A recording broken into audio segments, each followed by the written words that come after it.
Hi everyone, and welcome to NGV America's inaugural edition of Start Now, RNG is How. My name's Karen Romer. I'm the SVP Communications at Hexagon Group, the proud guest presenters of today's webcast entitled RNG, a Viable Decarbonization Strategy for Medium and Heavy-Duty Trucks. I'll moderate today's broadcast from a studio here in Costa Mesa, where Hexagon Agility has its main office. Dan Gage, the president of NGV America, will host today's talk. My colleagues, Ashley Remillard, VP of Legal, and Eric Bippus, SVP of Global Sales in Hexagon Agility, will join us here in studio. The agenda for today's webcast is introduction by Dan, and then a presentation by Eric, followed by Ashley, and then Dan will lead a discussion, and we will invite you, the audience, to participate in that discussion. And we'll wrap up at the end of that. By audience participation, we mean you. You have an opportunity to shape the discussions, so please don't be shy. You can see the Q&A field on your screen. Please use the Q&A field, not the chat. It will be open throughout the broadcast, so feel free to use it throughout the presentation. Note your questions. If you have any trouble accessing the Q&A field, you can also send an email to ir@hexagongroup.com. I now invite Dan to take the floor. Dan? Thanks, Karen. NGV America is a national trade association of sustainability solutionists, experts in the clean transportation field. Our roughly 200 members in the US and Canada are dedicated to the development of a growing, profitable, and sustainable marketplace for vehicles, ships, and carriers powered by natural gas and biomethane. NGV America member companies produce, distribute, and market natural gas and biomethane across North America, manufacture and service natural gas vehicles, engines, and equipment, and operate fleets powered by clean-burning gaseous fuels. Our members believe that climate change is real, and time is of the essence, that early reductions matter because the results are compounded again and again, that the transportation sector can be cleaner and decarbonized, and that renewable natural gas vehicles are an affordable, scalable, and immediate heavy-duty solution to do so. You can find out more about our organization, our members, our membership opportunities, and our mission at ngvamerica.org. Access today's presentation on our online resource center. You can find it via the QR code displayed on your screen now. Today's broadcast is the first in a series of webinars, report releases, and virtual events entitled Start Now, RNG is How, a year-long project by NGV America. Over the next hour, we'll review the global climate challenge before us and detail how renewable natural gas is an evolving, inclusive, long-term, no-regret transportation fuel solution with immediate impact. We'll discuss the affordable medium and heavy-duty technologies available for development now, the upcoming regulatory and market forces requiring fleets of all sizes to decarbonize their operations, and the climate and clean air impact those investments can have today. Fueling with RNG, fleets don't just avoid emissions, they actively remove them from the environment, supporting the transition to a circular, carbon-neutral economy. It's a pleasure to partner on our kickoff event with NGV America member Hexagon Agility, and to welcome Eric Bippus and Ashley Remillard to our program. Eric? Thanks, Dan. On behalf of Hexagon Group and Hexagon Agility, I just want to say thank you for this invitation. We're excited to be here. We're very passionate about this topic, renewable natural gas, and we look forward to this conversation. So a little bit about Hexagon and Hexagon Agility. Our mission is clean air everywhere. We believe that clean air is a right, not a privilege, and we're very passionate about taking that globally. When we look at the two businesses within the Hexagon Group that are focused in the heavy-duty transport sector and making an impact today, the first is under Hexagon Agility, which is our G-Mobility business that I work in and represent. That's our low-emission business focusing on compressed natural gas, LPG, and biogas and renewable natural gas solutions. Our sister company, Hexagon Purus, is focused on e-mobility and zero-emission, battery electric solutions, complete battery vehicle integration, as well as hydrogen solutions for passenger car right up on through heavy-duty vehicles. And combined, the two businesses today have over 70,000 alt-fuel clean energy vehicles on the road today globally. We take a look at Hexagon's global footprint. We have production facilities in North America, as well as Europe, along with engineering facilities, And then we have sales representation in North America, Latin America, Europe, and Asia. When we take a look at our product portfolio, we're truly an agnostic supplier of energy solutions. So in the automotive and heavy-duty transport sector, we have hydrogen solutions, biogas, RNG, CNG, LPG, and pure BEV through the two brands, as I stated. In addition to that, and relevant for today's conversation, is our mobile pipeline business, which has seen a significant uptick in the last 24 to 36 months, supporting renewable natural gas where you have stranded gas in locations that needs to get to pipelines or processing locations. We also have business in maritime and rail, ground storage, and LPG, household and leisure, small propane tanks. Now let's talk about what is relevant for today's topic, and that is, what do we manufacture that can solve some of the needs we have? Today's conversation is going to be around heavy-duty transport, specifically in the North American market. So within Class 7 and 8 day cab, as I'm showing here, as well as sleeper applications. So Hexagon Agility manufactures our ProCab 175 back-of-cab system. That's designed for a day cab application that typically would have 60 to 100,000 miles per year in range requirements. We manufacture Type 4 cylinders, so we're the largest manufacturer of composite Type 4 cylinders in the world, with manufacturing both in North America and in Europe. We take those cylinders anywhere from 3,200 bar PSI right on up in the purest range, and in hydrogen, 10,000 PSI systems, and we package those inside of a fuel system for back-of-cab applications, rail mount applications, and we do that in the United States, Germany, Norway, and for the purest business, we do it for hydrogen up in Kelowna, Canada. We also have a partnership with Truck Labs, Truck Wings, where we take a system, we put it on the back of our ProCab, and it allows us to achieve 4 to 6% better fuel efficiency because we're closing that gorilla gap that exists between the cab and the trailer at highway speeds. So we're always looking at ways that we can improve the efficiency of our system, reduce the fuel used, and therefore reduce emissions. When we look at the sleeper cab, and this is a real opportunity in North America because this is dominated by diesel, it's 99.9% diesel today. The Class 8 sleeper, there's about 200 to 250,000 in a normal production year that are sold into the North American marketplace every year. Range annual requirements can be anywhere from 100,000 miles per year, right on up to 200, even 250, if the fleet operation is slip-seating drivers. We have our dual back-of-cab systems. We have back-of-cab with wings and dual side-mount 45 DGE systems that we can provide, over 1,200-mile range for this application. We'll talk to you about some of the new technology under the hood that Cummins is introducing to really go after this market in 2023 and 2024. So what does that mean for the fleet today and what Hexagon has to offer? If you look at the companies in the middle, UPS, Amazon, FedEx, Frito-Lay, operations like that have multi-mode transportation requirements. It could be day cab Class 8. We have our ProCab 175. For cross-country long-haul Class 8 sleeper, we have our combo system with over 1,200 miles range. For yard trucks on distribution centers where fleets have put in CNG filling infrastructure, we can run them off of the yard trucks off of compressed natural gas or renewable natural gas. And then for final mile, the packages that are being delivered to your home, we're putting about 2,000 package cars on the road every year.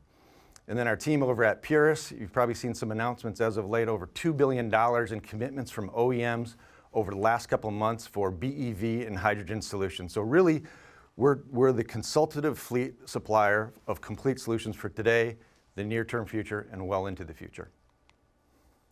So let's focus on today's conversation and the sense of urgency that we had. Back in the fourth quarter of last year, a lot of countries came together at COP26 for a climate summit, and they really pulled the targets forward to 2030, getting very aggressive, wanting a reduction of 30% by 2030, which means we need to take a look at the sectors that we can change now, not wait for science projects and technologies to evolve over the next 5 or 10 years.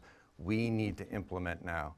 And if you look at heavy-duty transport, 20% of global CO2 emissions come from heavy-duty transport.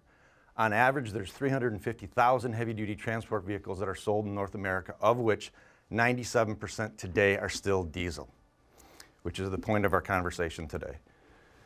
Hexagon Agility commissioned a study last year to take a look at the RNG market. There's been a huge uptake in North America and in Europe on RNG, and we wanted to understand through a third-party source whether there is enough potential biomass waste in the marketplace to support this market moving forward in the heavy-duty transport sector.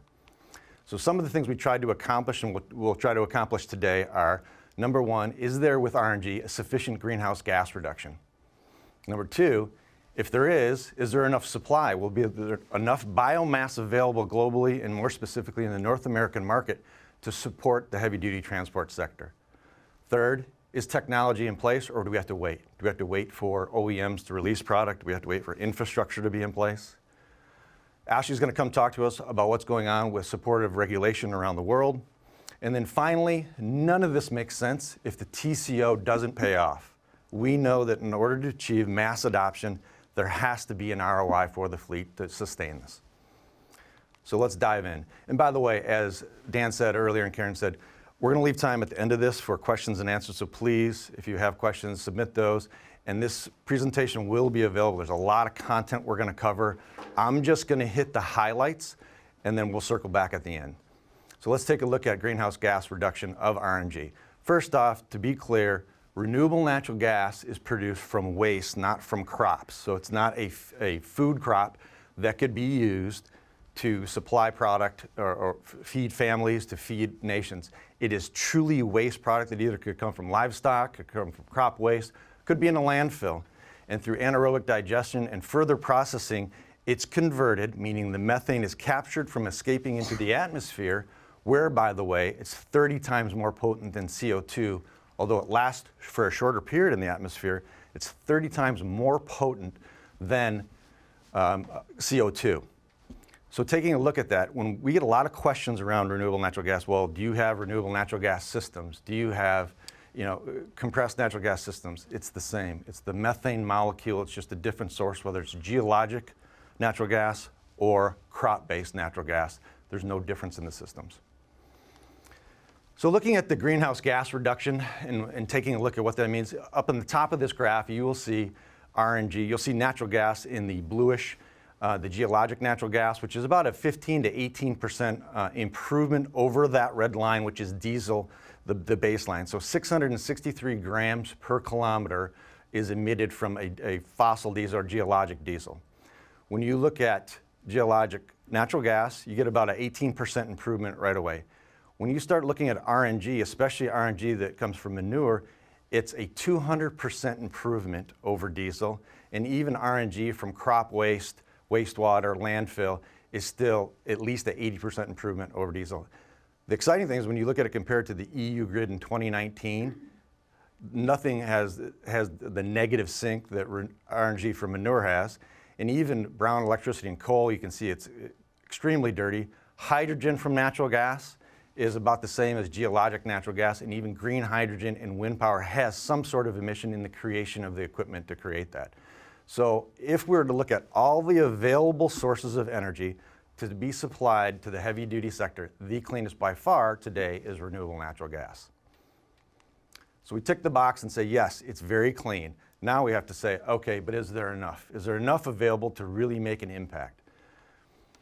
So to do that, we have to define how much energy is required for the heavy-duty transport sector. And we're going to use a term called exajoule, which is basically 1,018 joules of energy required. And if we look at the North American marketplace, and specifically the targeted sector that we're looking at is the heavy-duty transport sector, North America requires approximately 5 exajoule, or EJ, of energy per year to meet that demand. So that's the basis and the scope of what we're going to talk about when it comes to biomass supply and RNG.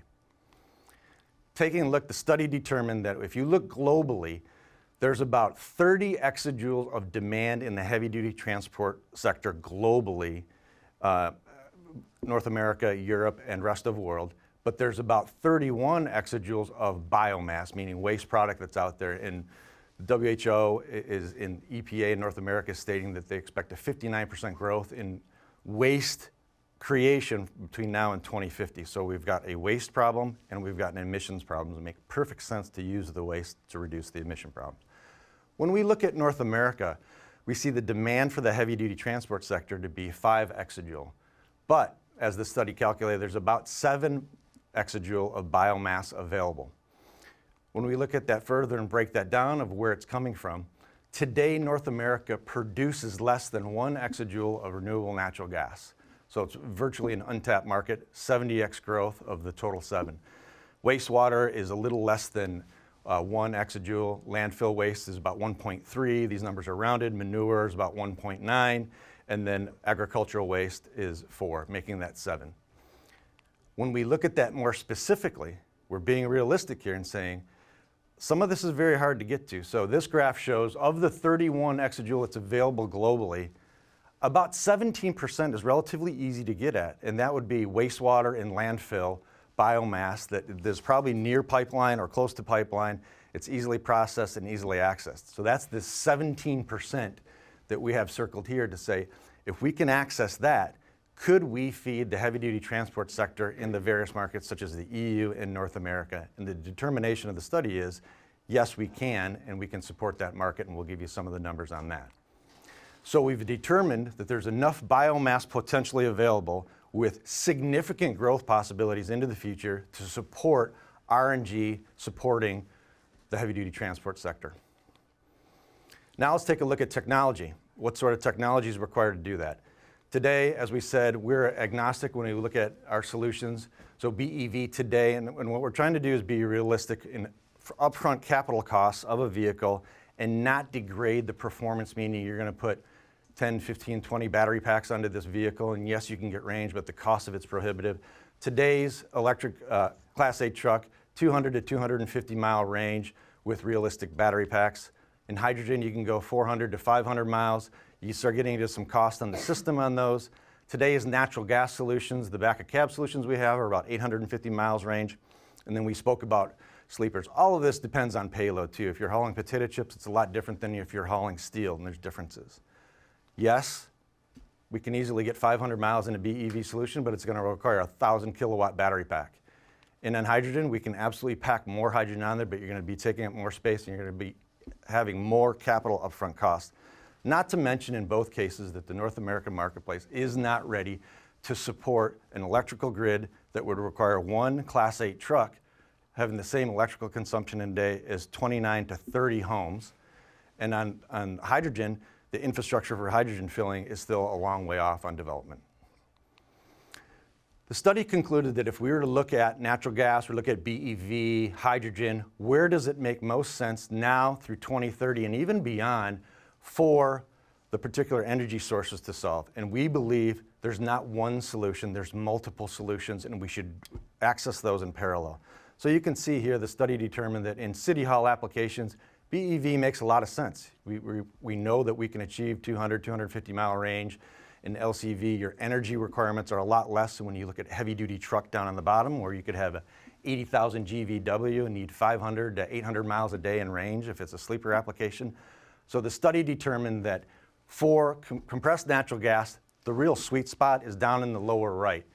That high payload, long-haul application. And by the way, in that application in North America, there's 200 to 250,000 heavy-duty trucks per year that go into that marketplace. So that's really the target market and the sweet spot for a renewable natural gas solution.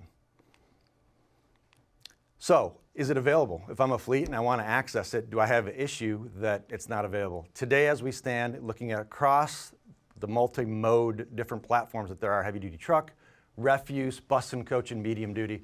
In North America, there's over 100 OEM available platforms in compressed natural gas solutions by the various OEMs that you see at the bottom, Volvo, Mack, Kenworth, Freightliner, and the transit OEMs, as well as Europe. And we'll talk to you about OEMs releasing more platforms to cover more of the applications in this space. So we tick the box, technology's in place, supply potential's there, it has excellent greenhouse gas reductions. Now I'm going to ask Ashley Remillard to come up and tell us what's going on with the regulatory environment. Thank you, Eric. Okay. So I'm going to be talking about the RNG regulatory landscape and how RNG is essential to achieving global emission goals. So to start, Eric already mentioned this, but we have the COP26, which was a global climate conference held back in October and November of 2021. And what was interesting about this particular conference is the Global Methane Pledge. Over 111 countries promised to cut methane emissions by at least 30% by 2030, not 2040, not 2045, 2030, which is an aggressive deadline, kind of unprecedented in these types of global conferences.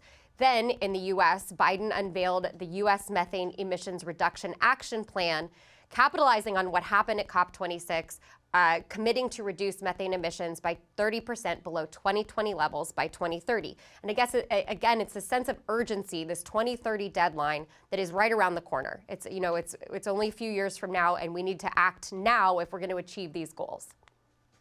So in the EU, we wanted to spend a little bit of time talking about the EU today. It largely informs what happens in North America and vice versa. In the European Union, we have the European Green Deal. It is the first continental commitment to be carbon neutral by 2050. It was adopted back in December of 2019, and the goal is to achieve no net emissions of greenhouse gases by 2050. Then that started as kind of a target, and then that was codified as law via the European Climate Law, which was just enacted, so it's now a legally binding requirement back in July of 2021. And then we have Fit for 55, and I think we'll talk a little bit about this, but this is the legislative tool that delivers on the European Climate Law. And that package also came out in July of 2021. So what is Fit for 55? There's been a lot of noise in Europe in particular, about the end of the internal combustion engine. And I want to kind of debunk that myth today. What is Fit for 55? Yes, there is a reduction target of 100% for passenger cars and light commercial vehicles by 2035. What it does not apply to is the medium and heavy duty segment. There's kind of interim targets, reduction of 55% by 2030 and 50% for vans by 2030. But it does not apply to the medium and heavy duty segment. In contrast, there is a regulation in the EU, the Heavy Duty Fleet Emission Reduction Regulation, that applies specifically to the medium and heavy duty sector. That was adopted back in 2019. It does have two binding reduction targets for OEMs, a 15% reduction by 2025, a 30% reduction by 2030. But that is all going to be under review this year. In December, they're going to commission and prepare a report by the end of 2022, and then a new regulatory proposal will come out in 2023. So you're seeing two different regulatory schemes, one devoted to passenger cars and light commercial vehicles, which, as Eric said, like there's a place for battery electric vehicles in that space. That makes sense. However, on the medium and heavy duty side, they have a different regulatory scheme that doesn't have the same type of targets. It's being treated differently. So what does infrastructure look like in the EU? It's very well developed. They actually just reached a milestone with 500 LNG stations in Europe as of February of 2022. This was the result of the Advanced Fuel Infrastructure Directive. It's been in place for many years, since October of 2014. It requires one LNG fueling station every 400 kilometers. That target was retained in Fit for 55. So now you can see the numbers. There's over close to 4,000 CNG fueling stations in Europe and 500 LNG stations. I would note that the 500 LNG stations are specifically reserved for and intended for the medium and heavy duty sector. So the infrastructure supports adoption of RNG as well. So the OEMs are kind of seeing the writing on the wall from these regulatory initiatives, and Scania has now introduced a new 13-liter gas engine for kind of the coach transit applications.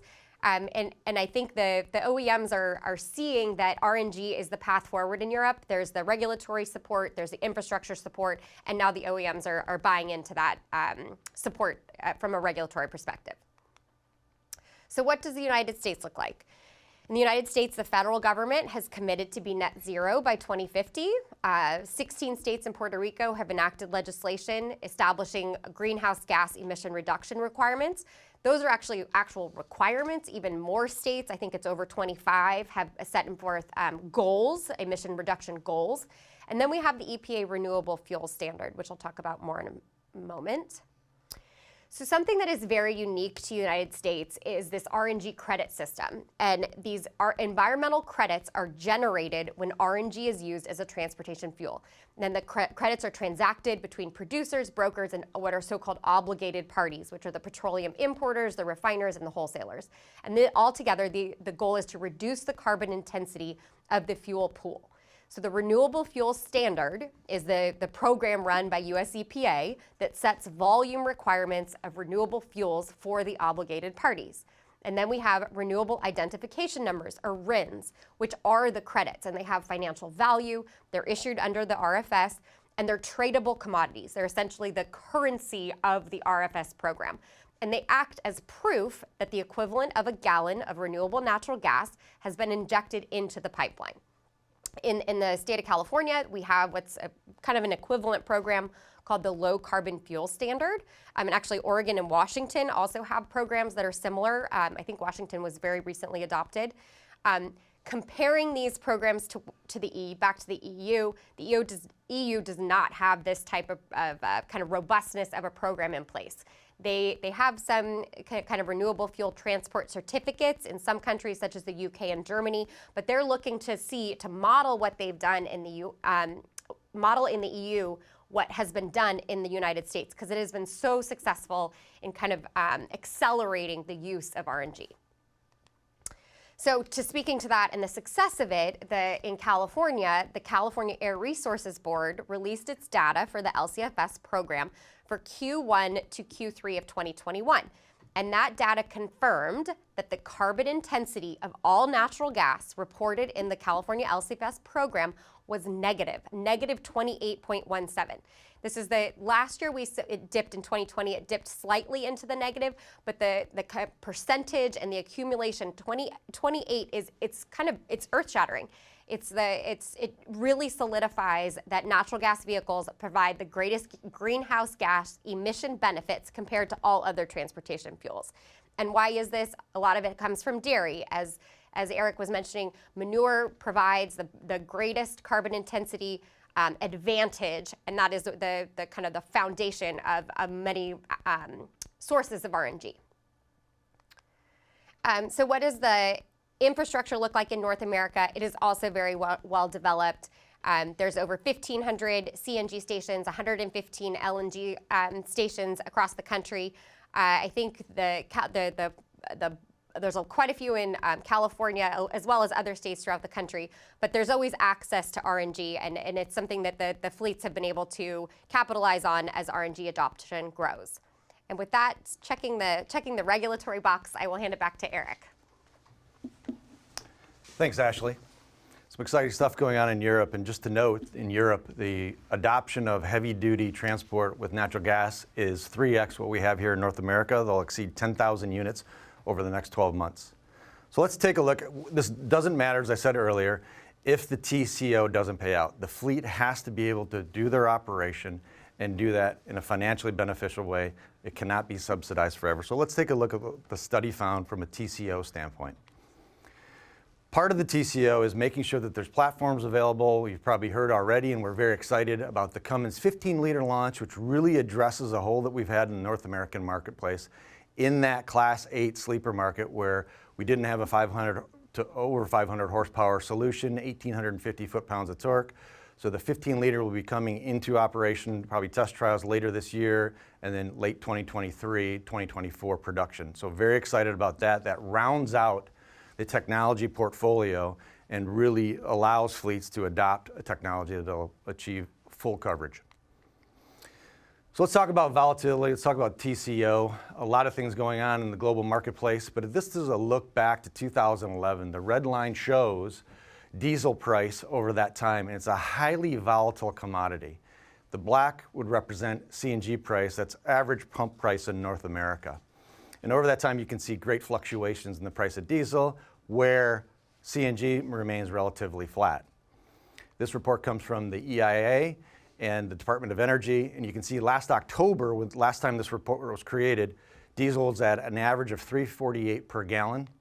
Compressed natural gas was at $2.63 per gallon, yet today it's now $4.10. So even since this report was done, the gap has spread even more, Compressed natural gas is roughly the same. There's been a slight uptick, but it's not much off of the 263 of what it was in October. So a lot of volatility when it comes to diesel fuel and projecting what the future may hold, which makes it a challenge for fleets to run their business, understand what operating costs will be in the near future.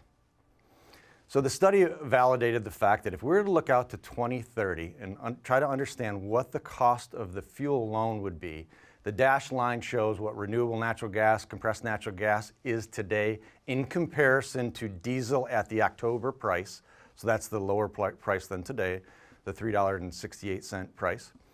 Where electricity BEV is at today, which is about 30% higher than diesel with the limited range, and then assuming there was a sufficient supply of hydrogen for the heavy duty market, where that would be today, and that's about 215% higher than diesel. And then you can see some of the projections of what hydrogen will have to do from now through 2030 to come on par. It's a significant reduction, so the supply is going to have to improve. The nature of it being from brown hydrogen to green hydrogen is going to have to improve significantly, not to mention the infrastructure fill out. But you can see that RNG and CNG is that steady line projected out from now to 2030, which allows the fleet to say, if I'm going to invest in a technology that's going to have a significant greenhouse gas reduction, and I'm going to have stability in price of fuel for now through 2030, RNG and compressed natural gas is the way to go. So what does that mean from a volume standpoint? And the study concluded from a volume standpoint, if we're to look at the supportive regulation that we have around renewable natural gas and compressed natural gas today, maintaining through 2030, the green bar up top shows that there's a potential, they believe that 14% of 2030 sales could be natural gas. Doesn't sound like a lot. The gray is still diesel, and you can see from 2023 on, EV and hydrogen starting to get some of the share, and their growth goes out in subsequent decades. But what does that translate to from a unit sales? It means by 2025 we could be approaching 30,000 heavy-duty vehicles, 27,700, and 50,000 in 2030 going into the marketplace. That's up from about 6,000 vehicles today. If you look at the full potential, me and RNG is really supportive from a legislative standpoint, and we really access more RNG in the marketplace. It could be as high as 35% in 2030, meaning the heavy-duty park would be 128,000 vehicles in 2030. And by the way, in order to do that, we're not saying you have to access, they're not saying you have to access all of that biomass. Less than 10% of the biomass that is available would have to be accessed to achieve that 14%. Here's another study from H2 Accelerator. It was a white paper that was done in Europe with Daimler, Iveco, OMV, Shell, Total Energies, and the Volvo Group. And it said, if you were to look out, non-legislative, out into 2050, and to look at the technologies that are available today and in the future, what would your product portfolio look like? And what it determined was the internal combustion engine, and you can see from 2040 on, it's running on renewable natural gas and e-fuels and hydrogen, does not die, that there is a need in those high payload, long haul applications that they foresee that lasting into the future with clean fuel technology. Yes, battery electric and fuel cell electric take a big chunk of the marketplace, but you see diesel and gasoline going away and RNG and e-fuels sustained into the future. And we'll give you access to this report on the QR code as well. So to conclude, the study determined we have no supply constraints. 65% RNG supply potential required for over 100% of the commercial transport. Less than 10% of the biomass needs to be accessed and converted into RNG to hit some of those targeted numbers in 2030. It's by far, RNG by far has the highest carbon abatement, minimum of 200% if it's off manure, 80% reduction off of crop waste. It's competitive today, estimating a 15% lower TCO versus diesel today, and we believe through 2040 and beyond. And then absolutely it's a mature technology, meaning if you're a fleet that wants to act today, there's OEM platforms warranted by OEMs, there's infrastructure in place, and there's a sufficient fuel supply in place to support your needs. My favorite quote is a quote from Carlton Rose at UPS. He said, UPS will not wait for perfect to arrive when good is already there. And with that, Dan will close our presentation and hand it to you for questions. Okay, this is the opportunity now where you should use the Q&A section of the broadcast to send your questions in. But while we are waiting for you to join the conversation, Dan will now lead a discussion based on the information presented. So over to you, Dan. Thank you. We heard today an awful lot about transportation solutions and their environmental footprint.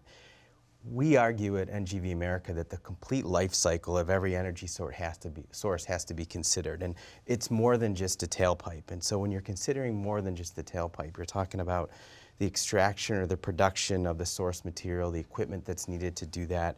You're talking about the generation of the energy, the resulting emissions of that fuel, right? And then the waste disposal and of the byproducts when those products, the fuel or the battery or the vehicle is end of its life cycle, right? What happens to that equipment? How does actually RNG differ from some of the other alternative energy sources on that front? And what, in that way, how does it make RNG so well suited for medium and heavy duty? Thanks, Dan. That's a great question. So there's actually a lot of aspects to that, and there's a lot of answers, right? So RNG is a domestic source. It's a domestic fuel source. It is produced here in North America. And as Eric mentioned earlier, we have a waste crisis. And RNG is a solution by literally turning waste into energy. RNG comes from organic waste, such as wastewater. It comes from food waste and landfills, livestock waste, including such as dairies. And every state in the United States is an RNG production site. There are opportunities in rural, suburban, and urban America. The other aspect of that is that RNG creates jobs. We have some great statistics that came from our friends at the Coalition for RNG. And in 2021, RNG contributed over 22,000 jobs and 2.6 billion in GDP for the United States economy, and 5.4 billion in total business sales for operations and capital expenditures in 2021. Every 100 RNG facilities creates 15,000 jobs and supports a total of 1.1 billion in GDP and over 2.5 billion in business sales. Other types of alternative fuels can't say the same.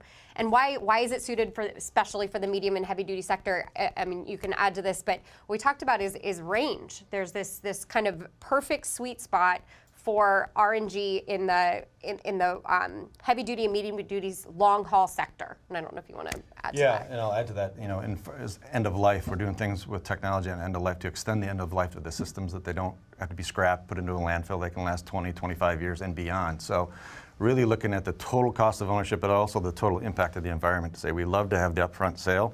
We love to change the emissions, the wheel. But then when that equipment is worn out, what do you do with it? And we're really spending a lot of time looking at how we can extend the life or repurpose a lot of that product as well. Well, Eric, so let's talk a little bit about fleet needs. I mean, we know that every transportation application is unique. Mm-hmm.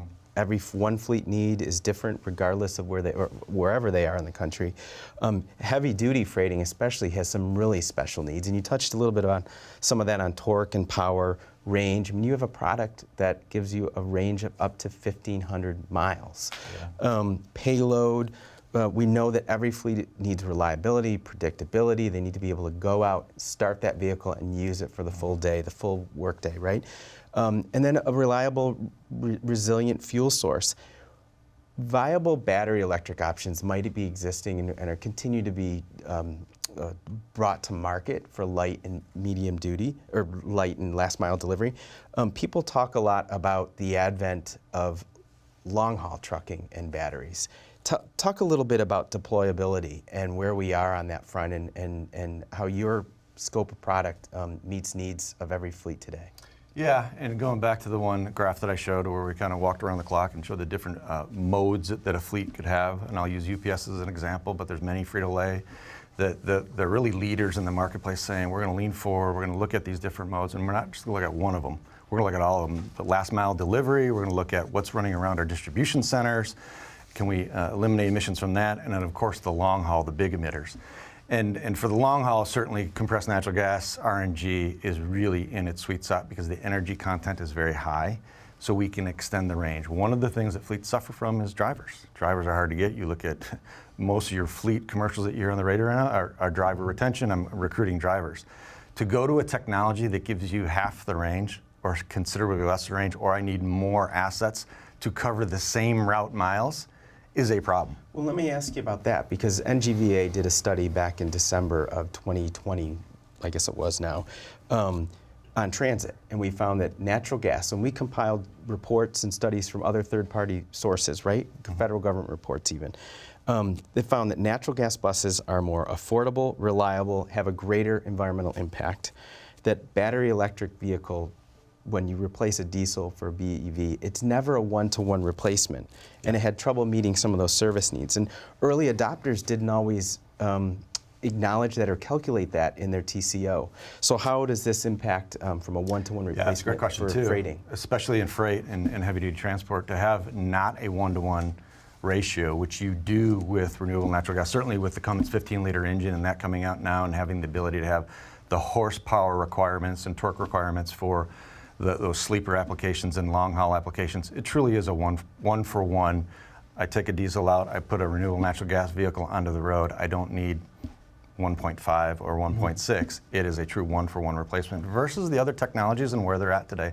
Not only is it the technology that'll evolve, and it's evolving very quickly, but there's a lot of infrastructure and electric grids and hydrogen infrastructure that needs to be put in place over the next decades to support it in heavy-duty transport. It's absolutely going to come from passenger car through light commercial vehicle, medium duty, but that heavy-duty transport, and you saw in the one graph that I showed, looking out even in 2040, they're thinking that the internal combustion engine on very clean sources has a foreseeable life. Well, and that one-for-one ratio is very important. And so that brings me to a question for you then, Ashley. When we're talking about advancing, all these states are advancing clean transport rules, and you went through what's going on in Europe and several states in the US, but almost every US state has also adopted some really aggressive clean electricity rules, right? For instance, pledging to be fully renewable within the next 25 years or so.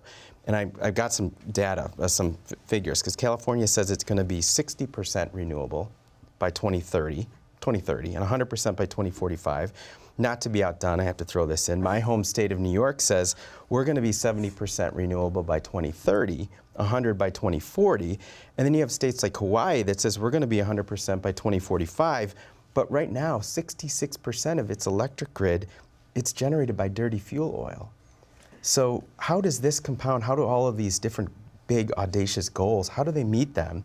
And the whole benefit of a battery electric system is that it's running on 100% renewable power. Where are we going? So I think the question there is it doable? And the answer is it's not doable without RNG. It's just not. There's many challenges with electric. And like you said, in order for electric vehicles to be truly zero emission, the energy must come from renewable sources. And that's solar, that's wind, maybe water.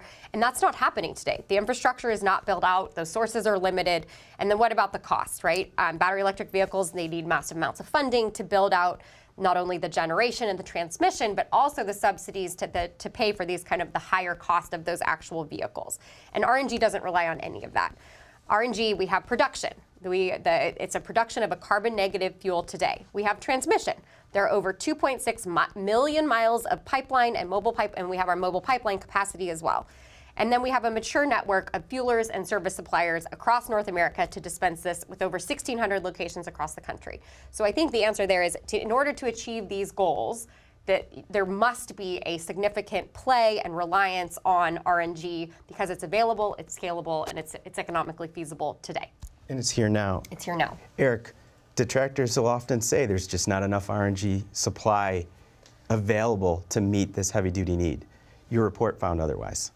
Yeah, from a biomass standpoint, I would say that renewable natural gas available today is limited, right? Because there's not enough production. But from a biomass, the source of where the market could potentially get it, there's plenty of biomass available. And I don't want to misconstrue anything that the study found that we need all of that. Less than 10% of that needs to be accessed, converted into RNG to support the figures that we showed, a 14% adoption rate by 2030, which is 50,000 heavy-duty transport vehicles running on renewable natural gas. Less than 10% has to be accessed in North America. Pretty exciting. Karen, we have some questions from folks. We have some questions from the audience, and I just want to respond to a request that if you wanted to look back at the presentation while you're forming your questions, you can find it at NGVAmerica.org. In the Resource Center. So you'll find the presentation there if you need to refer to it. We have one question here, and it's about the situation in the Ukraine. It's a horrible humanitarian crisis, but it's also destabilizing the economy and wreaking havoc on global energy markets. how does RNG used as a motor fuel insulate fleets from geopolitical influences and fluctuating energy prices that might affect other clean fuel alternatives? So I open that to the team here. I'll take a first stab at that. I shared, some information there going back to 2011 on the volatility of diesel versus natural gas, and it's unfortunate the situation we're in, but it's an example of reoccurring volatility that we see, whether it be socioeconomic over the last 10 years certainly, and crude oil is drastically affected by that, and pump prices are drastically affected. And if you look at the breakdown of compressed natural gas at the pump versus diesel at the pump, depending on state and location, diesel, the raw commodity of crude oil, represents about 50 to 70% of the pump price, meaning when there's fluctuations globally and crude oil goes from $71 a barrel to $104 a barrel over a very short period of time, you see pump prices skyrocket.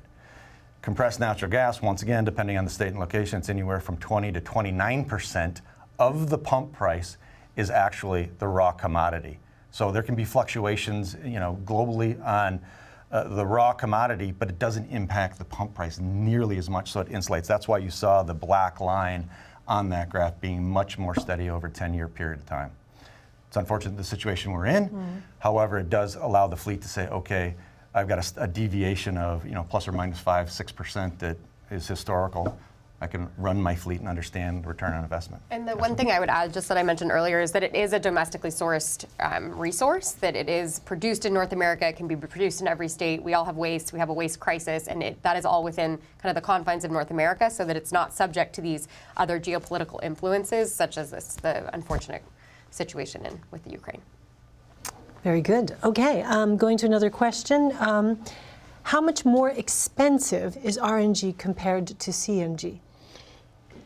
Once again, I'll just take a crack at the pump, and then you can comment. From a pump standpoint, we see, depending on the state, it varies greatly. California is quite aggressive, so there's good pricing, but we see anywhere from 85 cents on the low up to $1.50, $2 improvement. That's at the public station. When you have private infrastructure, typically they'll negotiate deals with the gas companies and be considerably lower than what you would pay in a public pump. I would add, you may have some thoughts too, but so there are other types of kind of incentive programs and things like that that help kind of offset that premium that could be associated with RNG.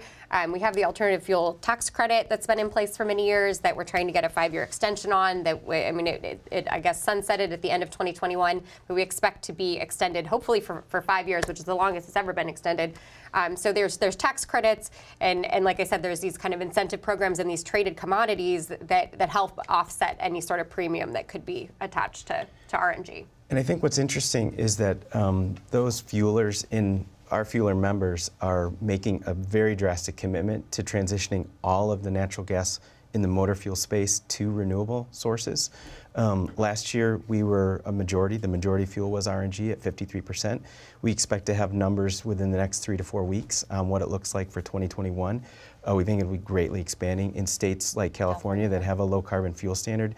Last year it was 92%. Yeah. So our members are making a commitment to completely decarbonizing the fuel at their dispensers by 80% by basically 2030 and 100% by 2050. Those are fantastic targets. Fantastic.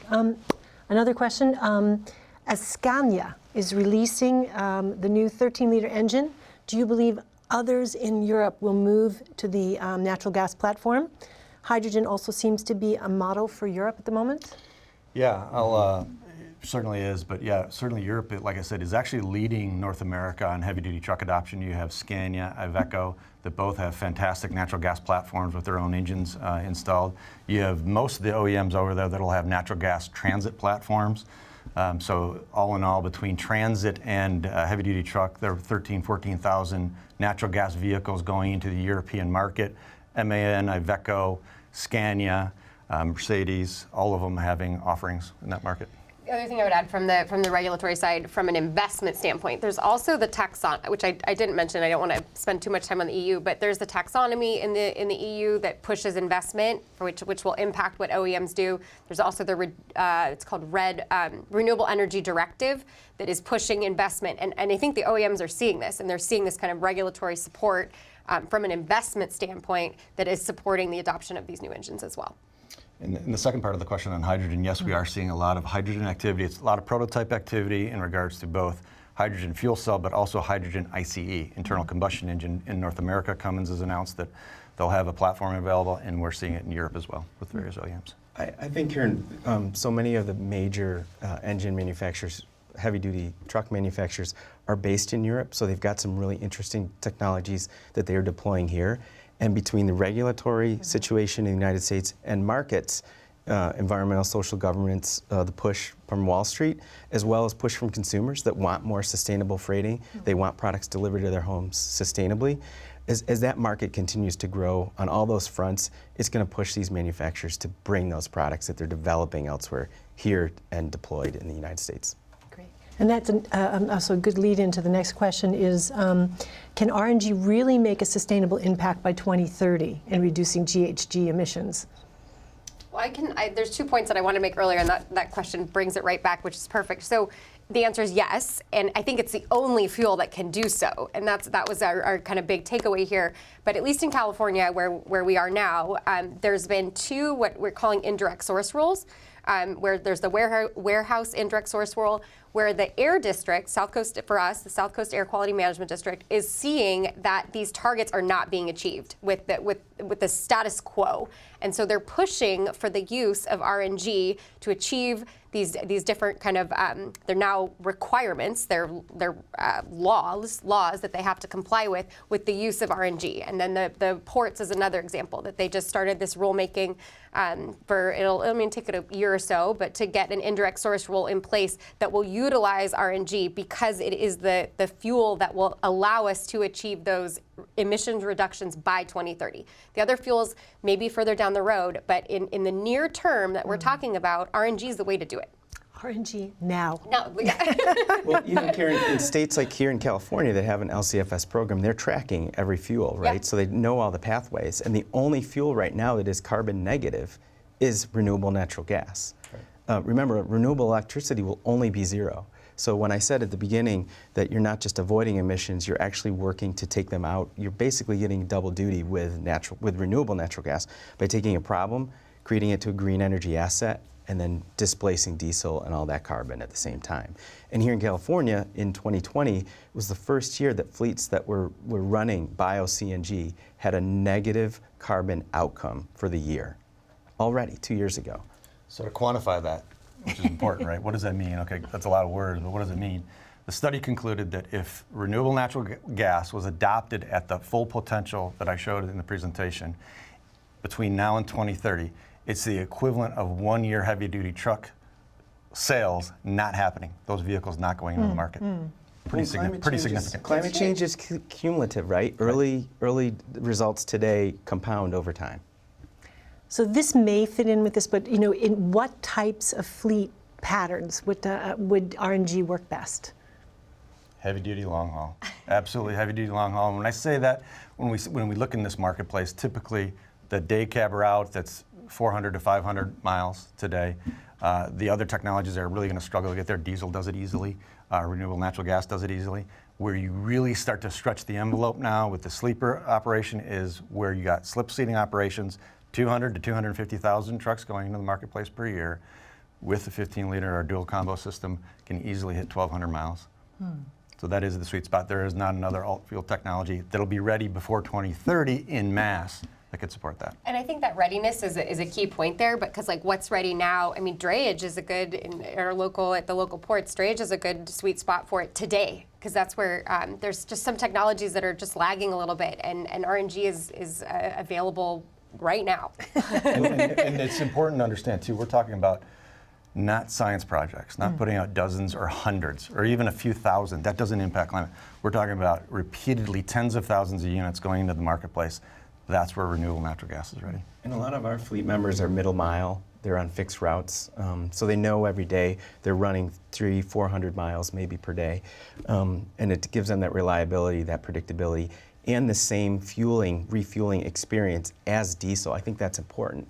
Yeah. There's a lot of our fleet members don't have time for hours of charging. There's no downtime. Natural gas, renewable natural gas, gives them that same fueling experience and time frame. And another question from an audience member is, any if there's going to be any solution to be adopted today, in order for any solution to be adopted, can today's fleets operate RNG profitably versus diesel and other clean energy solutions en masse? And I think we mentioned it in the presentation, but maybe it bears worth repeating. Yeah, at a high level, certainly the more fuel that you burn, the better the ROI is.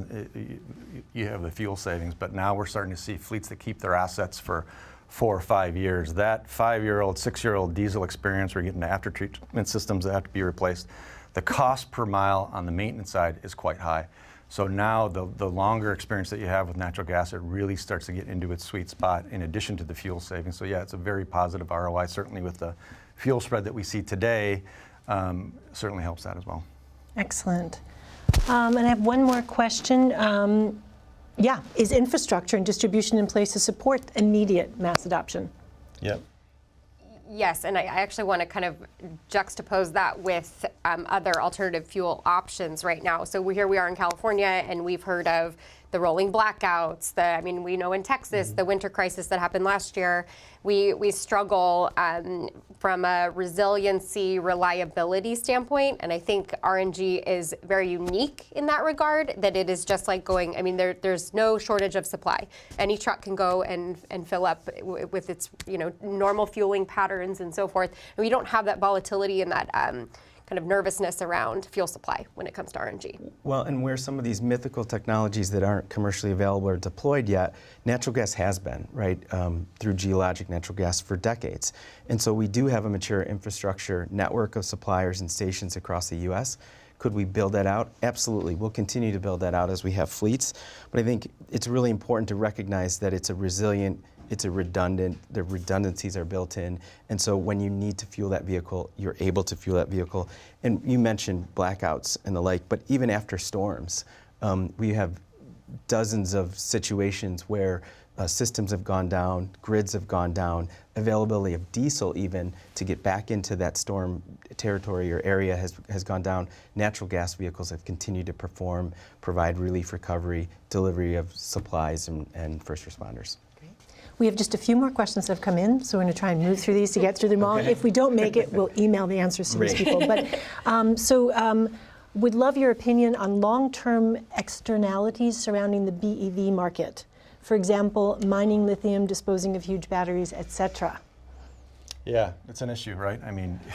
What is end of life for the battery? There's a lot of different things that certainly we're looking at and others are looking at in the marketplace to say, okay, when the battery pack has served its life in the vehicle, there's secondary and tertiary markets that we can put them into. There's certainly opportunities there, but at some point you get to true end of life, and there's a lot of different things that the market's looking at, but it's an issue in the mining of the cobalt and the precious metals that are involved with that is certainly a topic from an ESG standpoint, as well as our systems, like I said earlier, we're looking at different extended life situations that we can extend the life of our fuel systems as well. Good. We'll just keep moving along here. Great. So, this is a rapid fire. Yeah. What about the Volvo product in Europe? Is that a solution for RNG? The global product in Europe? The Volvo. Oh, Volvo. And a member of ours, Westport Fuel Systems, has worked with Volvo for years on that product, and I think you'll be hearing some news from Westport, just as we talked about before, other technologies coming in. I think you might hear some exciting news from Westport soon. Okay. And then I think this is the last question from the audience that we'll have time for, but CNG versus LNG. Will heavy-duty long-haul grow preference for LNG? You want to crack at that? I can take a technology answer. I think we'll see huge increased interest in LNG when it comes to some of the marine and rail, maybe some of those off-road markets. Not so sure here in the U.S. about on-road. Yeah, certainly we have good infrastructure, pipeline infrastructure for the compressed solutions, and that's certainly taken off. The European market is very different. You don't have the space to package energy, so LNG has really taken off in that market for that. And I would just to add from the LNG infrastructure in Europe, they have, as from a the EU Commission has specifically recognized the use and the role of LNG for the medium and heavy duty sector in Europe. So I think it will continue to have a strong trajectory there. Perfect. That's all we have for questions, but now I'll turn it over to you, Dan, to wrap it up. Great. Thank you. Thanks, Karen. And thank you, Eric and Ashley, for your insight, your outlook, your involvement today. We greatly appreciate Hexagon Agility's leadership. NGV America is proud to captain the crusade to decarbonize the heavy-duty transportation sector. Reminder that you can access today's presentation 24/7 at our online resource center at ngvamerica.org. The race to zero is on. You can start now. RNG is how. Thanks for being with us.